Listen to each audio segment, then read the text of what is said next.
በስመ አብ ወወልድ ወመንፈስ ቅዱስ አሃዱ አምላክ አሜን። ምግባር ሰናያት መሐርን አምላኽ አቡኡን ጎይታናን አምላኽናን መድኃኒናን ኢየሱስ ክርስቶስ ሰቲሩናን ረዲኡናን ዓቂብናን ተቐቢሉናን ራህርሂሉናን ደጊፉናን ክሳዕ ሰዓት እዚያውን ኣብፅሒና እሞ ነመስግኖ ኣለና። ሕጂ እውን ንዕኡ በዛ ቅድስ ዕለት እዚኣን ብኩሉ ዘመን ህይወትናን ፍጹም ሰላም ከዕቅበና ንኩሉ ዝመልኽ እግዚአብሔር አምላክ ንለምኖ። ወጎይታና እግዚአብሔር ኩሉ ትመልኽ አቡን ጎይታናን አምላኽናን መድኃኒናን ኢየሱስ ክርስቶስ ልዕሊ ኩሉ ኩነታትን መንቲ ኩሉ ኩነታትን ኣብ ውሽጢ ኩሉ ኩነታትን ነመስግነካ ኣለና። ስለዝሰተርካናን ዝረዳእካናን ዘዕቐብካናን ናባኻውን ስለዝተቐበልካናን ስለዝረሃርሃካልናን ዝድግፍካናን ክሳዕ ሰዓት እዚያውን ስለዘብፅሐካና ነመስግነካ ኣለና። ወመፍቀሬ ሰብ ካብቲ ሰናያትካ ንሓትን ልምና ኣለና። ነዛ ቅድስት ዕለት እዚኣን ኣብ ኩሉ ዘመን ህይወትና ንዓኻ ብምፍራሕ ብፍጹም ሰላም ክንፍጽሞ ሃበና። ኩሉ ቅንኣት ኩሉ ፈተናን ኩሉ ግብሪ ሰይጣንን ምኽሪ ክፉኣት ሰባትን ሕቡኡን ጉሁድን ዝኾነ ምልዓል ጸላእነ ጎይታይ ካብ ያርሕቕ። ካብ ኩሉ ህዝብኻ እውን ኣርሕቕ። ካብዚ ቅዱስ ቦታኻ እውን ኣርሕቕ። ኩሉ ሰናያት ዘድል ነገር ዓድለና። ምኽንያቱ ንስኻ ኢኻ ተመንን ዕንቅርቢትን ኩሉ ሓይል ጸላእን ክንረግእ ስልጣን ዝሃብካና ካብ ኩሉ ክፋእ ኣድሕነና እምባላሃናን እምበር ናብ ፈተና ኣይትእትወና። እቲ ሓደ ወድኻ ጎይታናን ኣምላኽናን መድኃኒናን ኢየሱስ ክርስቶስ ምእንቲ ፍቕሪ ሰብ ኢሉ ብዝገበሮ ጸጋን ምሕረትን ምሳኻ መዓረም ዝኾነ ወሃቢ ህይወት መንፈስ ቅዱስን ክብርን ግርማን ውዳሴን ኣምልኾን ብሕብረት ምስኡ ናትካዩ ሎምን ኩሉ ሳዕን ንዘለዓለም ዓለም አሜን። ስለ ቃላቱ ስም እግዚአብሔር አምላክና በአና ብድኹማት ባሮቱ ይኽበር ይመስገን። እግዚአብሔር አምላክ በደልናን ኃጢአትናን ከይተመልከተ በድጋሚ በቃላቱ ክንጻናናዕ በቃላቱ ክንፍወስ በቃላቱ ክንሃድም ስለዝፈተወን ስለዝፈቀደን ክብርን ምስጋናን አምልኾን ውዳሴን ስግደትን ንዕኡ ንበይኒ ይግባእ። ናይ ሎሚ መዘራረቢ አርእስትና ስለ ጎይታናን መድኃኒናን ኢየሱስ ክርስቶስ ንሐዋርያት እግሮም ስለ ምሕጻብ እዩ። ዕለተ ሐሙስ ጎይታናን መድኃኒናን ኢየሱስ ክርስቶስ ድንቂ ፍቕሪ ዘርአየላ ኣእጋር ናይ ሐዋርያት ትሕት ብምባል ዝሓጽበላ ፍልይቲ መዓልቲ እያ። ጎይታናን መድኃኒናን ኢየሱስ ክርስቶስ ንዓና ዘይገብሮ ነገር ወላ ሓደ ነገር የለን። ኩሉ ነገር ኩሉ እንትንኡ ሂብና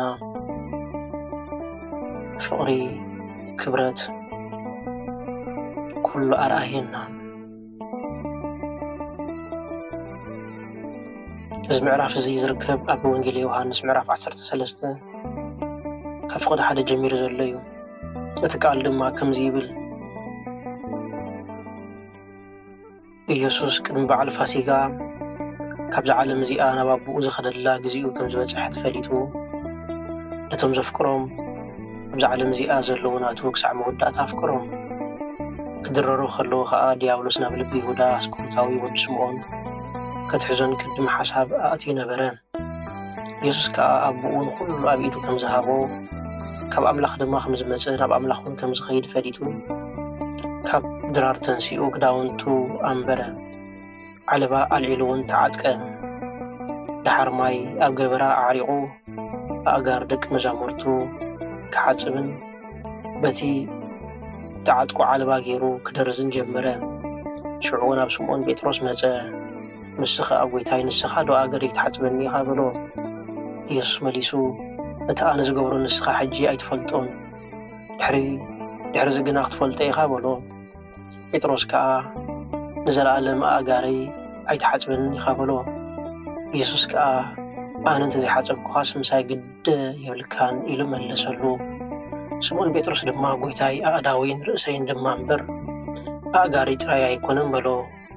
ኢየሱስ ከዓ እቲ እተሓጽበ ኩሉ እንትንኡ ንጹህ እዩ እሞ ጀካ ኣእጋሩ ምሕጻብ ኣየድልንን እዩ። ንስኻትኩም ከዓ ንጹሃት ኢኹም ግናኸ ኩላትኩም ኣይኮንኩምን በሎ። ነቲ ዘትሕዞ ይፈልጦ ነበረ እሞ ስለዚ ኩላትኩም ንጹሃት ኣይኮንኩም ዝበለ ከምዚ ገይሩ ኣእጋሩ ምስ ሓጸቦም ክዳውንቱ ተኸዲኑ ከም ብሓድሽ ተቐሚጡ እዚ ዝገበርኩልኩምሲ ትፈልጥዎ ዶ ኣለኹም በሎም። ንስኻትኩም መምህርን ጎይታን ትብሉኒ ኣለኹም ኣነ ከምኡ እየ እሞ ጽቡቕ በልኩም ኣነ መምህርን ጎይታን ክነሰይ ኣጋርኩም ካብ ሓጸብኩም ከምቲ ኣነ ኣባኻትኩም ዝገበርክዎ ንስኻትኩም እውን ከምኡ ክትገብሩ መርኣያ ሂበኩም ኣለኹ እሞ ከምኡ ኣጋር ሓደድኩም ክትሓጽቡ ይግባኣኩም እዩ ባርያ ካብ ጎይቱ ኣይበልጽን እዩ ልኡኽ እውን ካብ ላኢኹ ኣይበልጽን እዩ ኢሉ ብሓቂ እብለኩም ኣለኹ ነቲ እትፈልጦ እንተኾንኩም እንተገበርኩምዎ ብጫኣኒኹም ኣነ ነቶም ዝሓረኽዎም እፈልጦም እየ ብዛዕባ ኩላትኩም ኣይኮንኩን ዝዛረብ ዘለኹ ግናኸ ጽሑፍ ምእንቲ ክፍጸምሲ ትእንጌራይ ዝበልዕ ሸኾንኡ ኣባይ ኣልዓለ ምስ ኮነ ኣነ ምዃነ ምእንቲ ክትኣምኑ ከዓ ከይኮነ ሕጂ እነግረኩም ኣለኹ ነቲ ዝለኣኽክዎ ዝቕበል ንዓይ ይቕበል እቲ ንዓይ ዝቕበል ድማ ነቲ ዝለኣኸኒ ዝቕበል ኢሉ ብሓቂ እብለኩም ኣለኹ በሎም ስለ ቃላቱ ስም እግዚአብሔር ኣምላክና በኣና ብድኹማት ባረቱ ይኽበር ይመስገን ጎይታናን መድሓኒናን ኢየሱስ ክርስቶስ ንጉስ ሰማይን ምድርን ንዓለም ካብ ዘይምንባር ናብ ምንባር ዘምጽእ ኣምላኽ ብዝገርም ትሕትና ብዝገርም ፍቕሪ ኣእጋር ሐዋርያት ሓጸበ ቅድምታ ናይ መከርኡ ጊዜ ቅድስቲ ለይቲ ኣብታ ናይ መወዳእታ ናይ ድራር መዓልቲ ኣብታ ቅድስቲ ህሞት እንሆ ዘሰንብድ ነገር ተፈጸመ እቲ ሰማይን ምድርን ዝፈጠረ ኪሩቤል እኳ ቆልሒሎም ክጥምትዎ ዘይክእሉ ኣምላኽ ኣእጋር ደቂ መዛሙርቱ ሓጸበ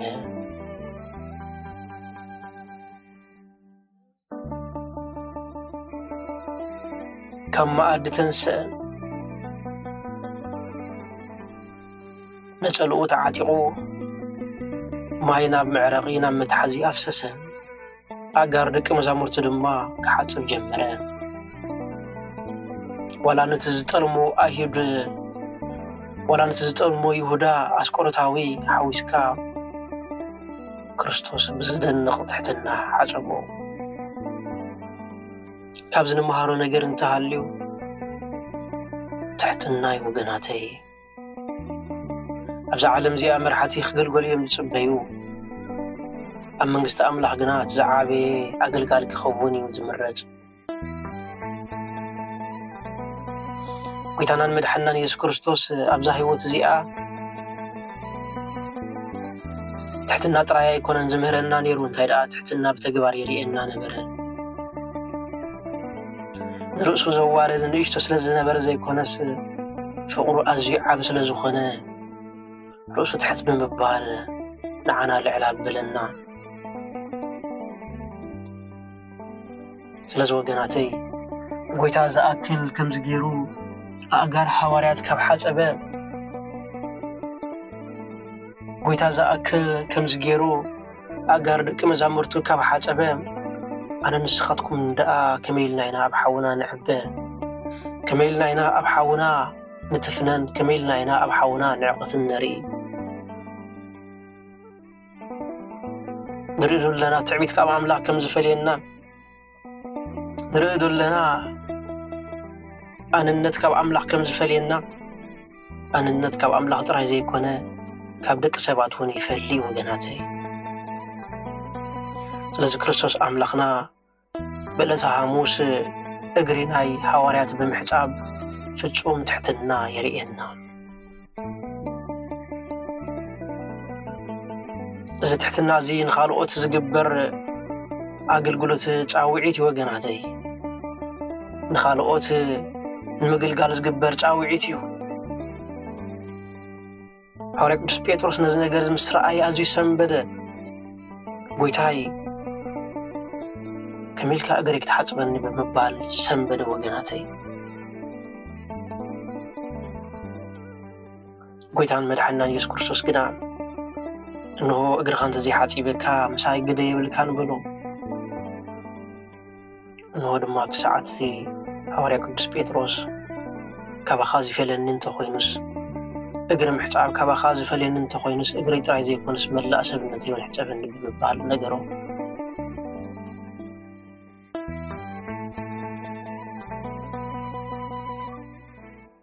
ስለዚ ወገናተይ ክርስቶስ ንልብና ተዘይ ሓጺብዎ ክርስቶስ ንርሳሓትና ተዘይ ሓጺብዎ ክርስቶስ ንኃጢአትና ተዘይ ሓጺብዎ ምስ ኣምላኽ ሕብረት የብልናን ስለዚ ልብና ኩልንትናና ንዑና ሃቦ ንሱ ኸጽርየና ንሱ ኸሓጽበና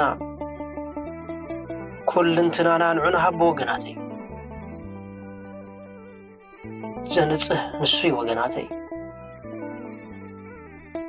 ካብ ኃጢአት ዝፈሊ ንሱ ወገናተይ ናብ ቅድስና ዝመርሕ ንሱ ወገናተይ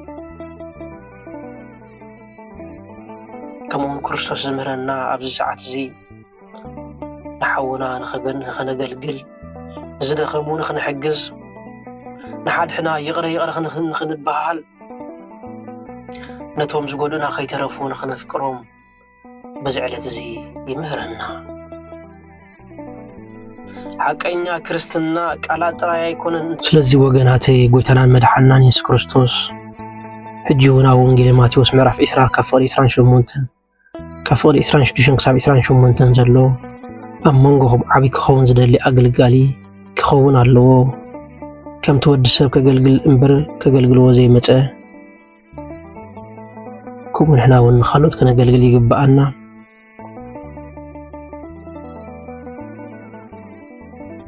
ከምኡውን ከምቲ ንሱ ዘፍቀረና ንሓድሕድና ክንፋቐር ይግባአና።